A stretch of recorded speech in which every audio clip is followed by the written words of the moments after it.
Bonjour à tous et bienvenue dans cette vidéo.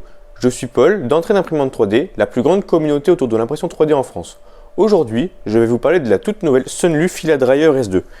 Il s'agit d'une machine permettant d'assécher le filament afin d'éviter qu'il prenne en humidité.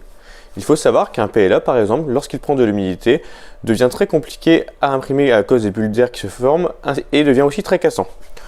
Donc cette machine est l'évolution de la Sunlu Filadryer S1, donc la première du nom, et dispose de plusieurs avancées, comme par exemple maintenant un écran tactile, mais surtout le fait que la chauffe se fait à 360 degrés.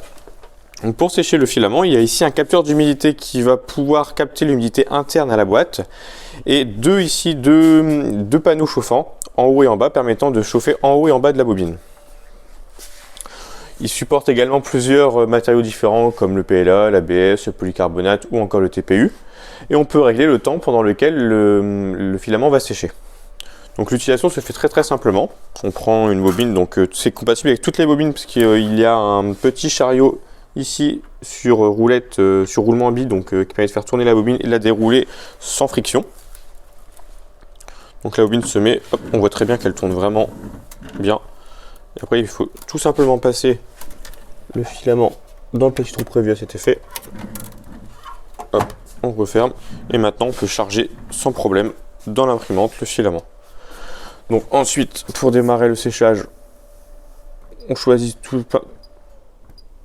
en premier le matériel qu'on souhaite. Donc ici c'est une bobine de PLA.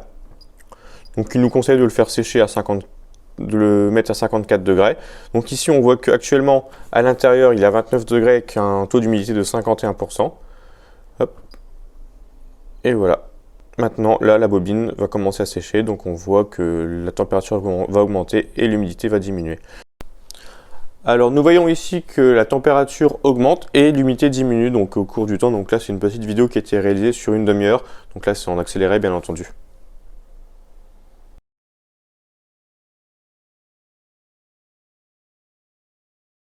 Il y a aussi d'autres petites fonctionnalités donc, pour régler la température qu'on souhaite. Donc on peut le monter comme on veut, mais bon, pour le PLA ça n'a aucune utilité. Et aussi par contre des LED qui permettent de rendre plus esthétique la machine en elle-même. Donc pour conclure, cette machine est ici en avant-première, elle n'est pas encore commercialisée en France. Donc elle est en campagne Kickstarter et sera disponible à partir de février 2022. Donc le lien est en description de la vidéo. Et voilà, à bientôt pour une nouvelle vidéo.